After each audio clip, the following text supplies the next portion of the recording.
Hello everyone, so today I am here to do another currently reading video because, yeah, I'm actually not reading very much at the moment. Like, I don't even have an audiobook going. Basically, on Thursday this week, this is going up on Monday, so this Thursday, I am going out to Ohio to visit my best friend Haley, who I will link up in the cards wherever they are. If you guys aren't following Haley, I don't know where you've been for the last 3 years, but she's my best friend, and she also makes booktube videos, and I'm going out to Ohio to visit her. And honestly, like, I don't know if anyone else gets this, but when I'm about to, like, go somewhere, I just keep thinking about the books that I want to read on that vacation and like save books to read for that vacation, and then I end up not reading anything right now. But yeah, so that's kind of where I'm at. Like, I'm actually doing a reread, and that's really about all. Like, I don't have an audiobook going. What is that hair? Yeah, I don't have an audiobook going, and I don't know. I'm literally reading one book right now, and that's it. It's weird. I don't usually do this, but again, I just keep thinking of books I want to bring to Ohio rather than read right now. But anyways, let's get on into the one book that I'm currently reading. And that is a reread of my current favorite book of the year, The Immortalist by Chloe Benjamin. I am about 100 pages in, and on this reread I am annotating and underlining and all of that kind of good stuff, because I listened to this on audio the first time I read it back in February, I believe. And yeah, this at the moment was my favorite book of the year, and I already honestly feel upon like the first 100 pages that it might not be by the end of this reread. That is why I kind of wanted to reread it. Was I got so like wrapped up in the audiobook the first time I read it. I just loved the experience so much. I read it within like a 24-hour span in like 2 sittings, and I loved it so much. I'm still really enjoying it. I can still definitely see it being a 5-star for me, but I don't know if it will be the best book of the year anymore, but we will see.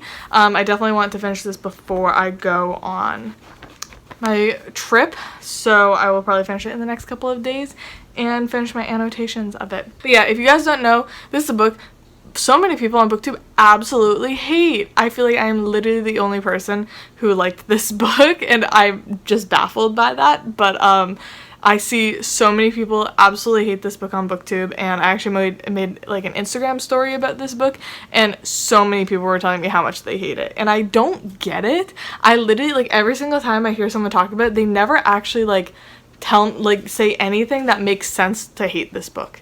Like, I don't get it. Like, so many, like, I genuinely just don't get the hate for this book. But I absolutely loved it. I give it a 5-star on my first read, and probably will again on my second read. But yeah, that is currently the only book I'm reading. We are still buddy reading. Me and Haley are still buddy reading the Bible, but we're taking a break, obviously, because I'm going out there. So I'm bringing this, but we did kind of stop. We finished Proverbs, and we kind of took a little bit of break. I honestly really wanted to finish this in 2020, but I don't think I will be doing that if we only have read like 2 sections of it so far. So we read the 4 Gospels and then Proverbs, so we're pretty behind if we wanted to finish it in 2020, but that's fine by me. I don't really care about like rushing this or anything. But yeah, those are the 2 things that I'm like technically currently reading. I guess before I leave, probably today, like tonight, I'm gonna read Komi Can't Communicate Volume 7. Obviously this has been my favorite manga series of the last couple of months, and this volume came out in June, so I picked it up, and I definitely think I will probably read it, honestly, literally today or tomorrow. So yeah, that's it. That's all I got right now. But I figured I could tell you guys the books that I'm currently planning on bringing to Ohio. Who knows, it might change in the next couple of days, but at the moment these are the books that I'm currently thinking of bringing to read, though I am going to be borrowing quite a few of Haley's books. She has a whole bunch of books that I really want to read while I'm out there, so I might read those rather than these, but I think these are the books that I'm going to be bringing. First up, I have Drive Your Plow Over the Bones of the Dead by Olga Tokarczuk. If you guys didn't know, I absolutely loved her book Flights, and I have actually already read this book on audio, and I absolutely loved it. I gave it a 5 out of 5 star. My review will be coming in my January wrap-up, or January? I don't know what fucking day it is. My June wrap up, I will be talking about this book because I gave Flights 5 stars and I gave this a 5 star, but like even higher 5 star. This might be my new favorite book of the year. But like I'm rereading The Immortalist because I listened to the audio, I want to reread this physically, especially to annotate this one, because literally while I was listening to it, all I could think was, oh my god, that line was beautiful, I want to highlight it. So I'm definitely going to be rereading this and I'm so excited. It also has Murderous Deer, just like Imaginary Friend did by Stephen Chbosky, which was my favorite book of 2019. And apparently I just love books about murderous deer. If you didn't know, I have an aggressive phobia of deer. So they kind of freak me out. And I apparently like that in books. But yes, I'm also bringing this because Haley wants to read it. And I just picked up a physical copy while I was at the bookstore because I love this book so much. So I definitely want to reread this. In the next little bit, if I reread it in Ohio, that will be great. If not, at least Haley can read it. And then I have 3 like Asian literature. I have 2 Japanese books and a Korean book.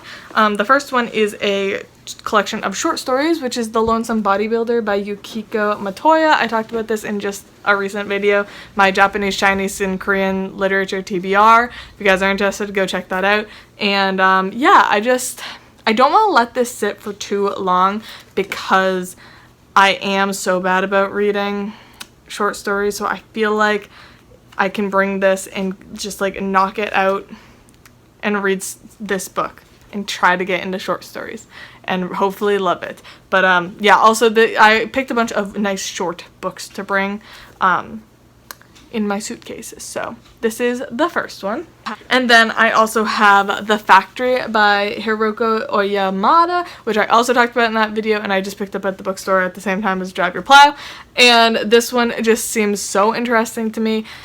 I hear it compared to like basically it's like a commentary on Amazon and like factories and like what are they called, like monopolies almost, and it follows I think 3 different characters who all are just like part of this factory and like workers in this factory, and they become like so much more just workers rather than real people kind of thing. And I'm really excited to read this, and it's also teeny tiny, so hopefully that will be a very quick read.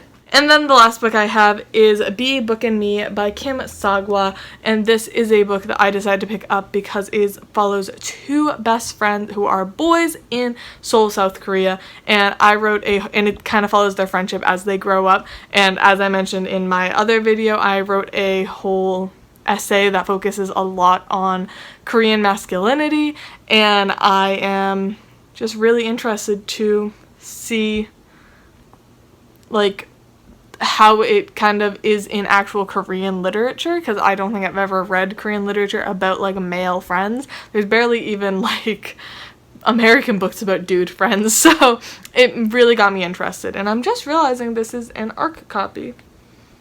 Well, that sucks, but I got it for really cheap. I don't know, I'm just like one of those few people who I'm just like, I do not care about having an ARC rather than a finished copy.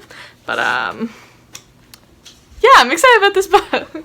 Yeah, so that is my little TBR for Ohio that I'm bringing of my own books. But I think I'm borrowing her books she has the new John Mars book, and she also ordered a bunch of books by Will McIntosh, who wrote a book that me and her both really enjoyed a couple years back. I don't think I own it anymore just because I've gotten rid of so many books over the years, but actually it might be downstairs.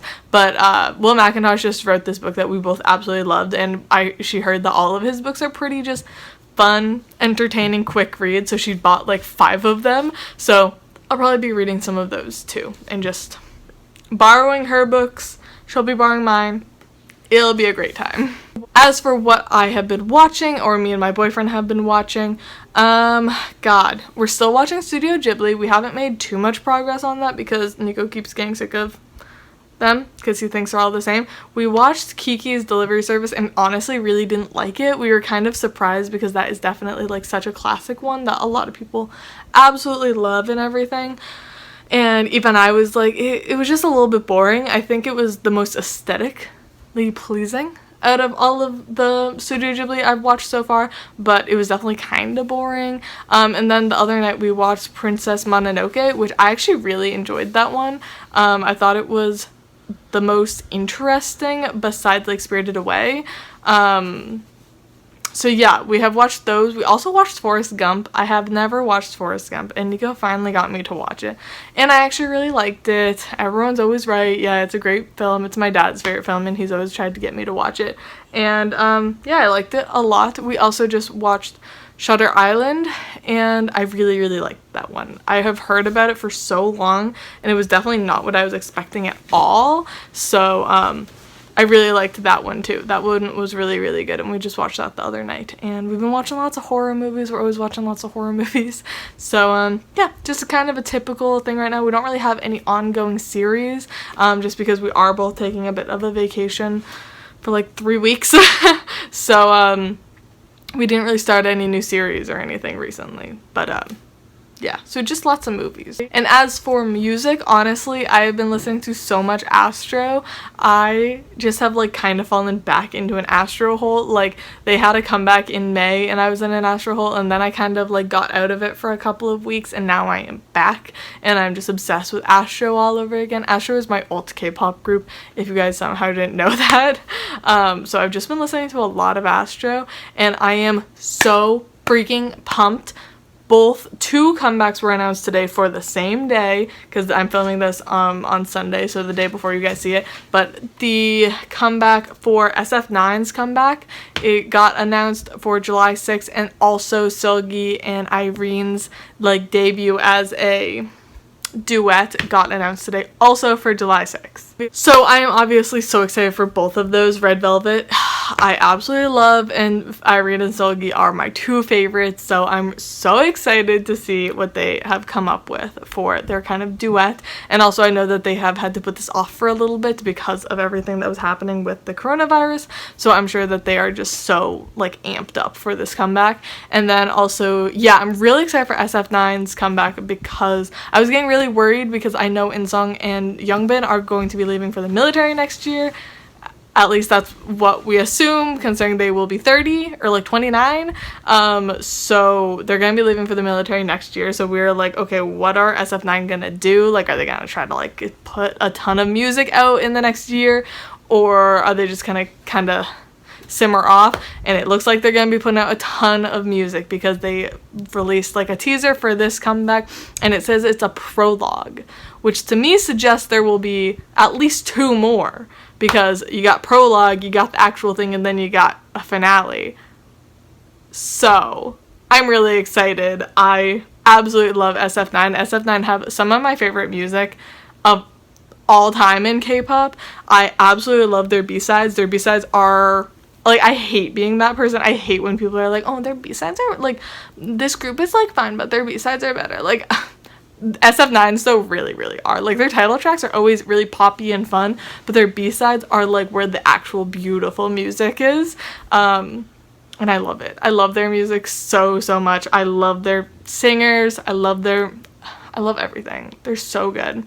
So I'm really, really excited. So if anyone is a Red Velvet / Irene and Seulgi fan, hit me up in the comments below so we can fangirl. And if you're an SF9 stan, hit me up in the comments below. Tell me who y'all's biases are. Again, in Red Velvet, my bias is oh my god, my bias is Irene.